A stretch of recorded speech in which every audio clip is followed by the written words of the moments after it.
Аеродромите во Македонија бележат силен раст во авиосообраќајот.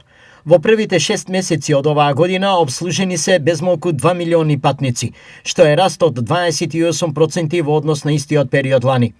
Вице-премиерот и министер за транспорт и врски Александар Николовски најави дека годинава бројката ќе надмине 3,5 милиони патници, а целта е наскоро да се достигнат и 4 милиони годишно. 2 милиони патници имаме за 6 месеци. Тоа е раст од над 30% споредено со минатата година.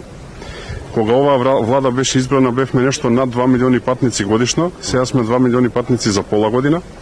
Минатата година првпат поминавме 3 милиони патници. Оваа година ќе поминеме 3,5 милиони патници, за многу брзо време ќе стигнеме до 4 милиони патници, нешто што беше незамисливо за Македонија. Скопскиот и Охридскиот аеродром се најбрзо растечки во регионот, со нови 28 дестинации и покрај кризата предизвикана од Заливската војна. Јас сум многу горд на оваа политика.